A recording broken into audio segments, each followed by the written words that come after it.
Friends, hello. I have a very nice guest with me today, and I'm very happy to see him. This is Matthew Griffin, who is called the guru and award-winning futurist. So he knows everything about future, what will be in 2030, in 2040, in 2070. But we, as an audience, we don't know what even will be tomorrow, because the life is changing so quickly that nobody can predict. So, dear Matthew, as you're a specialist and you are helping a lot of great businesses to grow, among your clients are royal families, RTA, which is a huge company from Dubai, GEMS, which is educational company from Dubai, and whatnot. You're a specialist in this. My first question to you is, what to do for people who had a stable job before, but now since there is, I will call it political instability, because I was a diplomat before and I used to say in a, we will say in political instability, it's a very soft thing, the softest, because there is a lot of tragic things, honestly, what are going on in the world now. And we as a peaceful people, definitely we want be more peace in the world. What you will recommend now to people who are losing their jobs, who are not sure, for example, they were lawyers, but now they're sure if their job is needed at all. How to find the place and where to fit, in your opinion? Yeah, sure. So when we have a look at, for example, job loss, basically we've got a variety of different causes of that. So on the one hand, basically we've got pandemics, recessions. So 2009 to 2010, we had the global recession, basically, which made hundreds of millions of people redundant. We had the COVID pandemic, still do have the COVID pandemic, which has similarly made hundreds of millions of people redundant. A little fact, basically, on the COVID pandemic is, as it pushed all the stocks down, the richest 600 people in the world managed to accrue $6.9 trillion worth of more wealth, whereas the poorest people in the world who lost their jobs actually lost about $3.9 trillion worth of income. So don't try to think that it's wrong. That's why a lot of poor people think that this pandemic and everything was invented on purpose, so the richest become richest.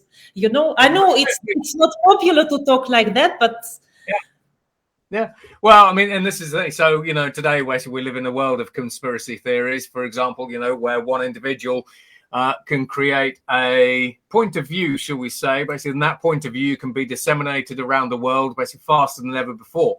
So, you know, when we have a look at, for example, disinformation, recently 65% of all COVID disinformation, for example, things like anti-vaxxing, was attributed to just 12 people over in the United States. You know, so this is sort of where we get into conversations about, you know, misinformation, disinformation, information wars, psychological operations, which is kind of that sort of information warfare that we've sort of seen in the past, as well as all manner of other bits and bobs. But going back to your original question, we've lived in turbulent times many times before, but every single time there has been a great number of people being made redundant, whether it's through automation or whether it's through, should we say, geopolitical strife, environmental strife, pandemics, whatever it happens to be, recessions, et cetera, et cetera.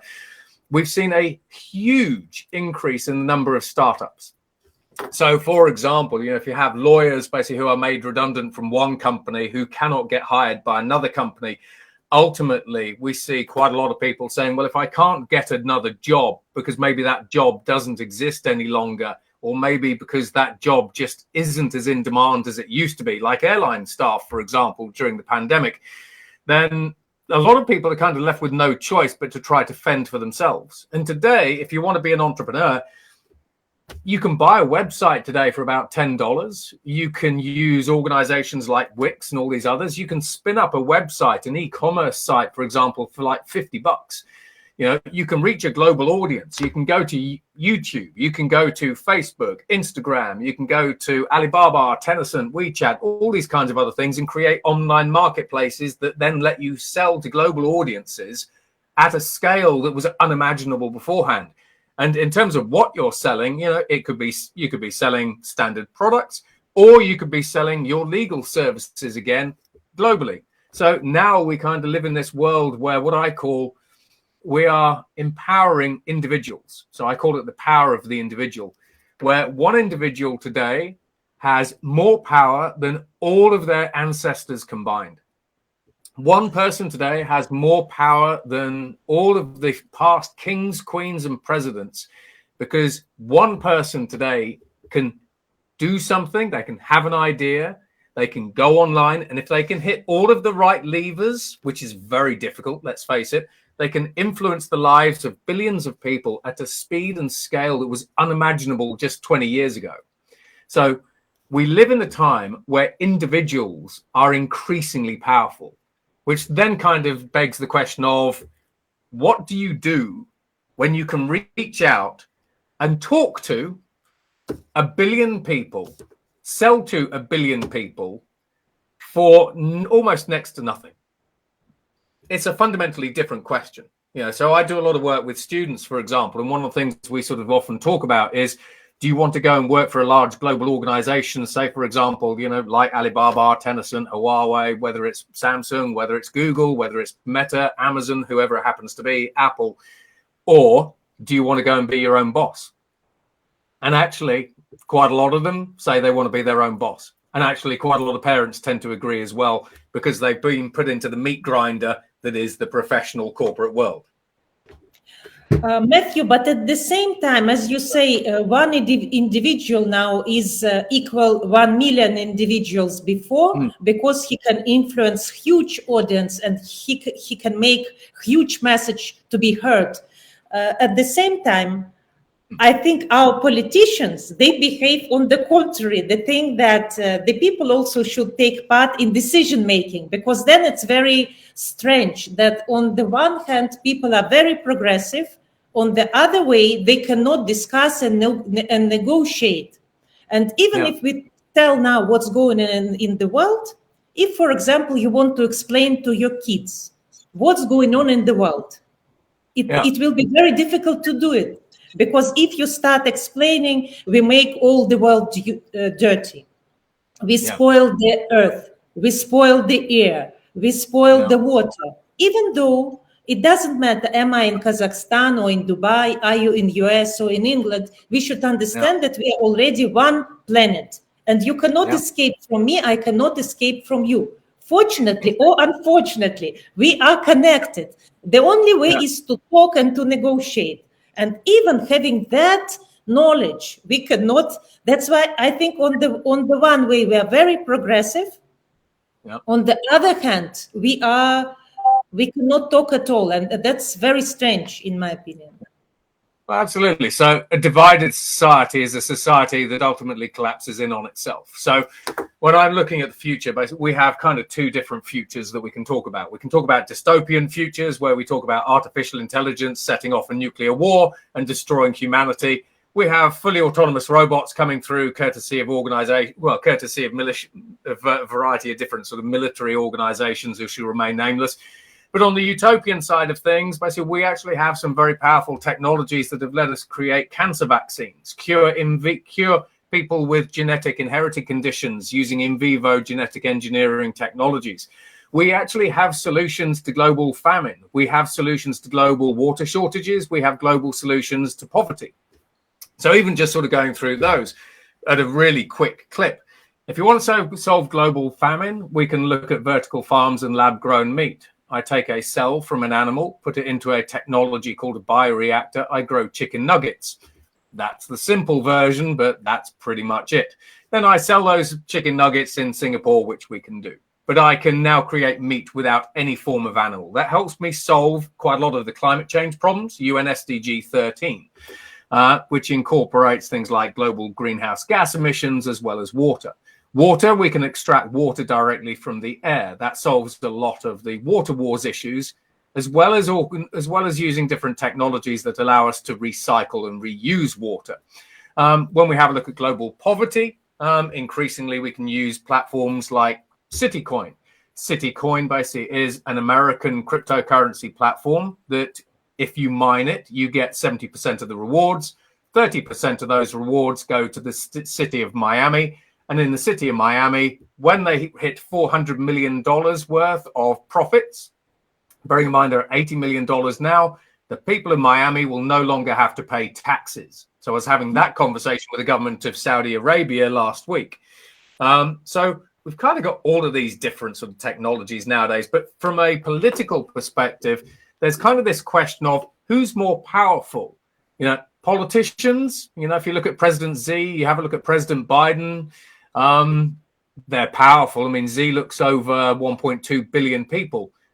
Mark Zuckerberg resides over 3.5 billion people. You know, Facebook is arguably a virtual nation that is more powerful as a collective community than even the most powerful leaders on earth.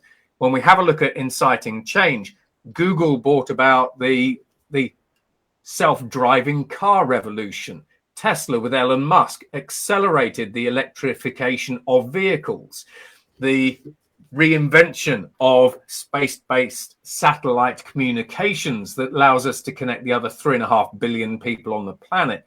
So we kind of have this conversation now of who's more powerful, a private multinational organization who has a market cap of trillions of dollars, or governments.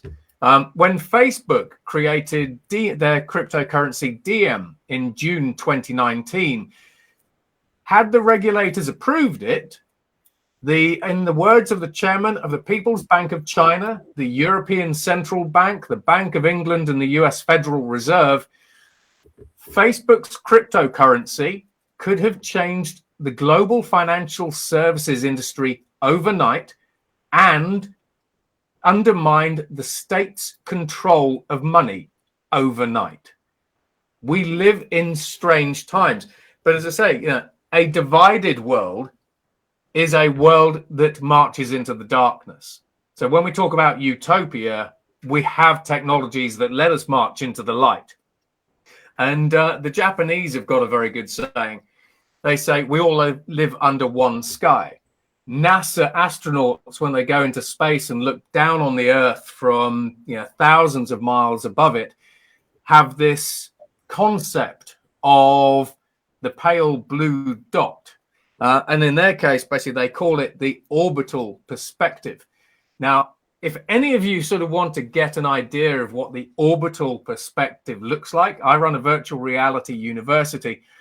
If you go into virtual reality and you zoom out on the Earth, so for example, you might sort of be sitting in the International Space Station, you can kind of get a very, very good sense of what the NASA astronauts experience and understand what they mean by the orbital perspective. When you're in space, there's no boundaries.